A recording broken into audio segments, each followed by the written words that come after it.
Once again welcome back to my channel. और आप लोग बहुत सारे क्वेश्चन करते हैं, बट बता दूं मैं आपको सबसे पहले कि लुधियाना से बहुत ही ज़्यादा गर्मी यहाँ हमारे लखनऊ में।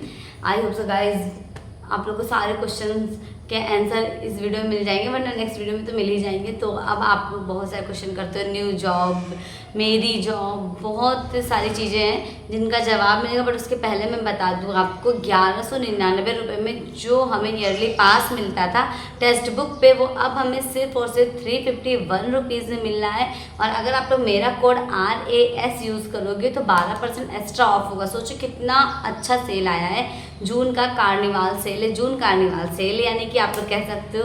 सो गाइस इसमें सबसे बड़ी चीज़ याद रखने वाली डेट 27, 28, 29, 30 जून, यानी कि 4 दिन के लिए ये सेल है।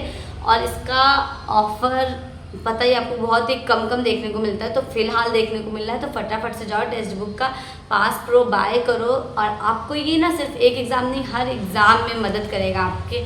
लाइक कोई सा भी पेपर होगा जो कि आपका बैंकिंग से रिलेटेड हो, SSC, रेलवे, टीचिंग लाइन से रिलेटेड हो, KVS, या आने वाला सुपर टेट जिसका मोस्ट अवेटेड वैकेंसी है, जो बहुत दिनों से लोग स्टूडेंट सारे वेट कर रहे हैं, उन सब से रिलेटेड कोई सी भी वैकेंसी के लिए आप एक माइंड सेट होगा आपका। आप टेक्स्ट बुक पे ऐसे दोगे तो कि हाँ मतलब कैसे क्या चीज़ें पेपर में पूछी जा रही है, आपके सेम पैटर्न के अकॉर्डिंग इस पे क्वेश्चंस होते हैं। आप लोग डाउट सेशन भी कर सकते हो। तो आई होप सो ये बेस्ट डील है फिलहाल की। आप लोग फटाफट से जाके बाय करो, कोड यूज़ करना RAS। रुपीज़ 351 में आपको ईयरली पास मिल रहा है, इससे ज़्यादा आई थिंक क्या ही चाहिए। सो चलो अब वीडियो को यहाँ से स्टार्ट करते हैं। देखो मेरी जॉब के बारे में जिनके अंदर काफ़ी ज़्यादा क्वेश्चन था कि अब मैं लाइफ में आगे क्या करूँगी, तो मैं लखनऊ शिफ्ट हो गई हूँ। कुछ चीज़ें हमारे साथ कभी कभी बहुत अच्छी होती है, कुछ चीज़ें बहुत ही गड़बड़ होती है, तो उस गड़बड़ में अच्छी चीज़ें ढूंढना चाहिए। लाइक लुधियाना में जब मैं रहती थी तो मैं प्राइवेट जॉब नहीं कर सकती थी। देखो फर्स्टली मैं जो सोच रही हूँ, क्योंकि जब आप एक दलदल में फंसे होते हो तो वहाँ से निकलने के लिए कई सारी चीज़ें दिमाग में आती रहती है, और मैं तो बहुत ही ओवर थिंकिंग करती हूँ। तो मुझे ऐसा लगता है कि इंसान जो भी है वो आई थिंक सोचता है, होना ना होना वो भगवान की मर्जी। तो मैं सोचती हूँ अगर गवर्नमेंट ना लगी तो यहाँ पे बहुत अच्छे अच्छे स्कूल्स हैं, लाइक CMS, DPS, श्रीजा का एडमिशन कराना है। मैं जहाँ रहती हूँ उसके पास में एक स्कूल है, वहाँ पे श्रीजा का एडमिशन कराएंगे।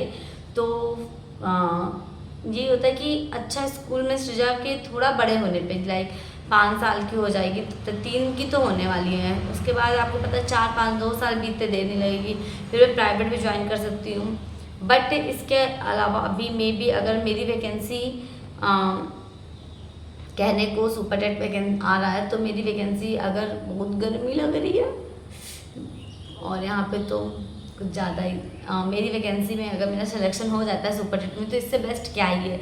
फिर ये भी है कि अगर मेरा सुपर टेट में हो रहा है सिलेक्शन, तो ये बाहर इनका इनकम टैक्स डिपार्टमेंट में जॉब है, तो नॉर्थ साइड ही ट्रांसफ़र होगा, यूपी में ट्रांसफ़र नहीं होता है। आप एक जोन में होते हैं, उस जोन में ही ट्रांसफ़र ले सकते हैं। जैसे इनका पंजाब, जालंधर, अमृतसर, गुड़गांव, फरीदाबाद, शिमला, हिमाचल, धर्मशाला, और कहने को आपका श्रीनगर, इन सब साइड हो सकता था ट्रांसफ़र। यूपी में मुश्किल है, नामुमकिन है, नहीं होता है ट्रांसफ़र। लगभग किसी का कोई अगर वो बन रहा है लोन बेसिस तो ऐसा कुछ करके हो जाता है, वरना नहीं होता है। सो गाइस मैंने ये सोचा कि अगर मेरी जॉब लग जाती तो भी इनका ट्रांसफ़र ना होता, तो स्टेट गवर्नमेंट में तो देना ही देना था इनको पेपर, और पेट में मार्क्स के हिसाब से पेपर होना है अब। सो बहुत सारी चीज़ें होती हैं लाइफ में। चलो सुपर टेट की तैयारी करते हैं, और एक बार मतलब इंसान जब मुझे लगता है वाई उसको मिल जाता है, क्यों हम पढ़ने का एक रीज़न। जैसे मैं भी अभी तक सेट थी कि चल ठीक है अच्छी लाइफ कट रही है, बट अब लग रहा है कि यार यहाँ पे आ गए हैं, ऐसा मुझे माहौल उतना अच्छा नहीं मिलेगा। कॉलोनी के माहौल की बात ही अलग होती है। जो लोग कॉलोनी में रहते होंगे उनको पता होगा वहाँ का हर चीज़ बहुत ही अलग होता है। कभी कभी तो ऐसा होता है जो आपके खुद के सगे संबंधी सपोर्ट नहीं करते, वो आपके फ्रेंड्स आपके लिए करते हैं लाइफ में। तो ये सारी चीज़ें मिलती हैं देखने को। सो देखते हैं जो कुछ भी होना है। और बस मेरा जो मेन अब काम है वो है सुपर टेट की प्रिपरेशन करना। कैसे भी करके श्रीजा को अगर मैं स्कूल भेज रही हूँ तो 9 से 12 3 घंटे तो मिल ही रहे हैं दिन के। रात के 1 आधे घंटे निकालेंगे। वैसे भी कोई भी इंसान अगर फुल टाइम लाइब्रेरी भी ज्वाइन करके बैठा रहता है तो मुझे नहीं लगता है कि वो 10 घंटे पढ़ता होगा। वो फुल टाइम लाइब्रेरी ज्वाइन करके आई थिंक अगर टाइमर सेट करके पढ़ाई करे वैसे भी तो उसके 6-7 घंटे ही मैक्सिमम निकलते हैं। आप लोग मुझे कमेंट में बताना आप लोग की स्टडी का टाइम कितने आवर निकलते हैं, जिनके बेबी हैं वो भी और जिनके बेबी नहीं है वो भी। क्योंकि मुझे ऐसा लगता है जिनके पास शादी नहीं हुई है, बेबी नहीं है, तो वो काफ़ी अच्छा अपना कर सकते हैं। बट शादी के बाद फिर सेकंड नंबर की पोजीशन आती है। बट जो थर्ड वाली सबसे बिगड़ी और सबसे बदतर हालत होती है वो होती है बेबी के बाद स्टडी करना। मेरा मतलब बेबी से कोई वो नहीं होता, बेबी अलग चीज़ है। बट जो मैं कह रही हूँ वो समझना कि जैसे बच्चे करने से पहले इंसान को एक बार, बच्चा छोड़ो, शादी करने से पहले इंसान को एक बार सोच लेना चाहिए कि वो लाइफ में कितना सेट है, अपनी लाइफ से खुश है, अब उसे आगे कुछ नहीं करना, झाड़ू पोछा बर्तन तक सीमित रहना तो कर लो शादी। बट अगर लाइफ में कुछ करना है, खुद के लिए करना है तो शादी मत करो। साफ बात, मैं गलत एडवाइस नहीं दे रही हूँ, आप लोगों को करना है अपनी मर्जी। बट जो मेरे लाइफ का एक्सपीरियंस बोलता है वो बोलता है कि यार अगर आप शादी के बाद पढ़ाई कर रहे तो लाइफ एंजॉय नहीं कर रहे, कुछ ज़िंदगी नहीं जी पा रहे हो। धोबी का कुत्ता, लाइक ना घर का ना घाट का, ना शादी से आप लोग अच्छे से वो कर पा रहे हो और ना ही यू नो व्हाट आई से शादी इंजॉय कर पा रहे हो, ना ही अपना struggle life, student life, aspirant life जी पा रहे हो। तो इन दो नाव में पैर रखने की जगह एक नाव पे पैर रखो और सिर्फ अपना फोकस, जब तक आपको आपका गोल नहीं मिल रहा है मेहनत करते रहो, गोल एक ना एक दिन जरूर मिलेगा।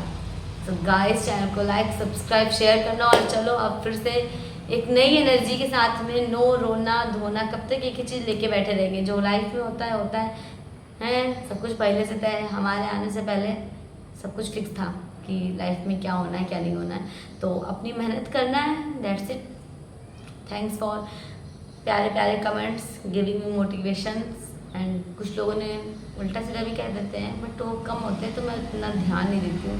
हाँ बट नज़र पड़ती कभी तो उनके कमेंट जरूर रिमूव कर देती हूँ, बिकॉज मैं नहीं चाहती मेरे चैनल पे कोई निगेटिविटी टाइप्स की बातें हों या कुछ वैसा। सो बट अगर कुछ ऐसा लगता है आप लोग के कमेंट्स मुझे अच्छे लगते हैं तो मैं उसको ज़रूर रिलेट करती हूँ खुद से कि आपने अगर ऐसा कहा है तो मैं ऐसा कर सकती हूँ। सो गाइस आप लोग मुझे सच्ची में अच्छा वाला मोटिवेशन देना।